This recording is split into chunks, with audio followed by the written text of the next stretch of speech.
قسمت کا لکھا ہوا ہر شخص کو ملتا ہے، یہ بات طے ہے۔ مجھے اور آپ کو وہی مل رہا ہے جو ہماری قسمت میں لکھا ہے، اس سے ایک حبہ بھی، ایک دانہ بھی کم نہیں ملے گا اور ایک زیادہ نہیں ملے گا۔ صحیح حدیث ہے، بخاری کی دیگر کتب حدیث میں موجود ہے، جب بچہ شکم مادر میں 120 دن کا ہوتا ہے تو 4 ماہ کا جب بچہ شکم مادر میں ہوتا ہے تو اس کی روح پھونکی جاتی ہے، تو فرشتہ آ کے اس کی عمر بھی لکھ جاتا ہے، اس کا شقی و سعید ہونا بھی لکھ جاتا ہے اور اس کا رزق بھی لکھ جاتا ہے۔ تو رزق جو لکھا گیا وہ ہمیں ملے گا، اور جب جب ملنا ہے تب تب ملے گا۔ جو لکھا گیا ہے وہ بہر صورت ہمیں حاصل ہوگا۔ اب وہ جو ہماری قسمت کا رزق ہے اس کے حصول کا ذریعہ کیا ہے؟ بذریعہ حلال ملتا ہے یا اس کے ذرائع حصول کے وہ حرام ہیں؟ تو یہ اللہ کے ذکر کو چھوڑنے کی سزا یہ ہے کہ ملا وہی جو قسمت کا تھا، لیکن دولت عثمان نہ ملی، دولت قارون ملی۔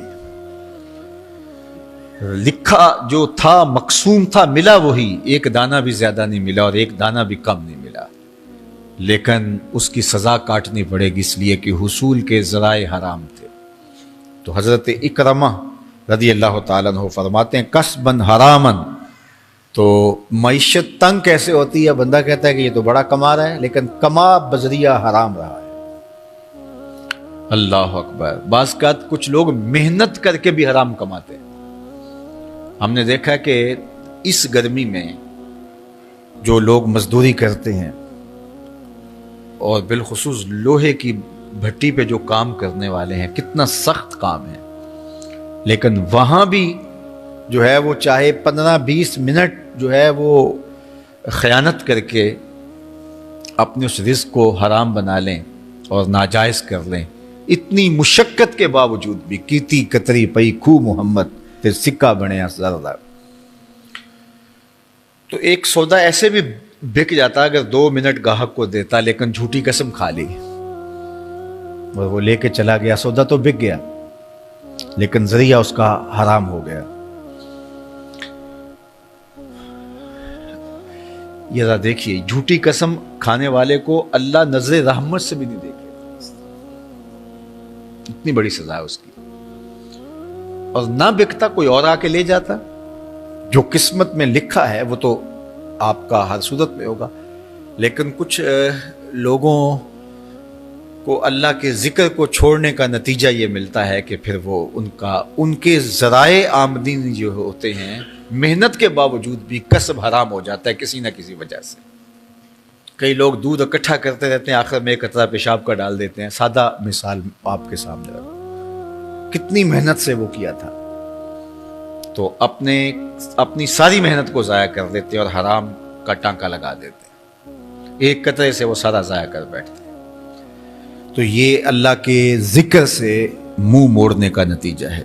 جب تمہارے دل اللہ کی یاد سے خالی ہو جائیں گے، تمہاری زندگیوں میں قرآن نہیں ہوگا، تمہاری زندگیوں کے اندر اسلام کے اجالے نہیں ہوں گے، تو پھر نتیجہ کیا ہوگا کہ معیشت دنک کیا ہے؟ کسباً حراماً۔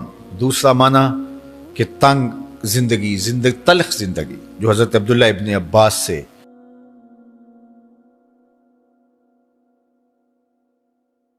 یہ امت خلیفہ بلا فصل، خلیفہ اول، امیر المومنین حضرت سیدنا ابو بکر صدیق رضی اللہ تعالیٰ عنہ کی مرہون منت ہے، ان کی احسان مند ہے۔ اقبال نے کہا تھا امن الناس بر مولائے ما، کلیم اول سینائے ما، ہستی او کشت ملت را چوں ابر، ثانی اسنین و غار و بدر و قبر۔ کہتے ہیں کہ وہ شخص جس نے ہمارے آقا و مولا پہ سب سے زیادہ احسانات کیے، اور میرے آقا کریم نے ارشاد فرمایا میرے اوپر جس نے بھی کوئی نیکی کی میں اس کا بدلہ چکا دیا دنیا پر ہی، لیکن ایک ابو بکر ایسے ہیں جن کی نیکیوں کا بدلہ قیامت کے دن رب ہی چکائے گا۔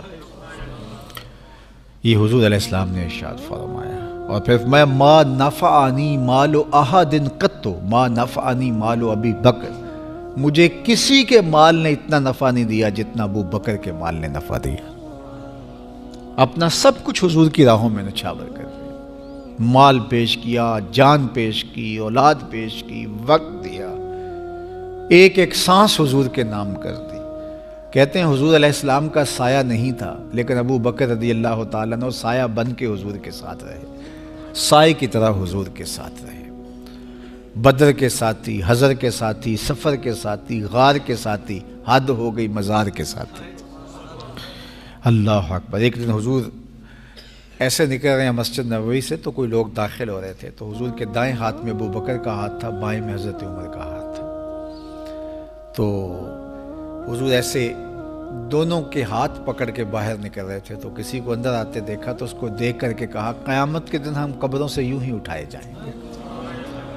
میرے دائیں ہاتھ میں ابو بکر کا ہاتھ ہوگا، بائیں ہاتھ میں عمر کا ہاتھ ہوگا. اللہ اکبر. سیدہ کہول اہل الجنہ، جنت کے بوڑھوں کا سردار کہا. ابو بکر فی الجنہ، جنت کی بشارت دی. عشرہ مبشرہ میں سے پہلا نام حضرت ابو بکر رضی اللہ تعالیٰ عنہ کا ہے. فرمایا میرے 2 وزیر آسمان پہ ہیں، 2 وزیر زمین پہ ہیں. آسمان پہ میرے 2 وزیروں کا نام جبرائیل و میکائیل ہے، اور زمین پہ اوپر میرے 2 جو وزیر ہیں، ایک کا نام ابو بکر ہے، ایک کا نام عمر ہے. تو کیا شان ہے حضرت ابو بکر صدیق رضی اللہ تعالیٰ. ہر نبی کا صحابی عظمتوں کے معراج پہ ہے، لیکن جو شان حضور کے اس جاں نثار کو دی گئی ہے، اللہ اکبر. قرآن نے بھی کہا نا وَثَانِيَ اثْنَيْنِ إِذْ هُمَا فِي الْغَارِ. اللہ اکبر. 2 میں سے دوسرا. اللہ اکبر. جب وہ غار میں تھے، 2 میں سے دوسرا. اس لفظ کی خوبصورتی ملاحظہ کیجئے. 2 میں سے دوسرا. حضرت عمر کہا کرتے تھے، حضرت صدیق اکبر کا ذکر کرتے ساتھ رو پڑتے اور کہتے کہ ابو بکر میری ساری زندگی کی نیکیاں لے لیں، وہ غار والی ایک نیکی مجھے دے دیں. ساری نیکیاں زندگی کی ابو بکر لے لیں، ایک نیکی غار والی مجھے دے دیں. تو ان کی ساری نیکیاں ایک طرف اور ابو بکر کی ایک نیکی ایک طرف. اور حضرت عمر کہا کرتے تھے کاش میں ابو بکر کے سینے کا بال ہی ہوتا. کوئی کم شان ہے؟ یہ حضرت عمر کہہ رہے ہیں. یہ عمر جس کے بارے میں میرے حضور علیہ السلام نے فرمایا کہ میرے بعد اگر نبوت کا دروازہ بند نہ ہوا ہوتا، میرے بعد اگر کسی نے نبی ہونا ہوتا تو وہ عمر ہوتا. اتنی شانوں کے مالک. ان الشیطان یفر من ظل عمر، شیطان عمر کے سائے کو دیکھ کے بھاگ جاتا ہے.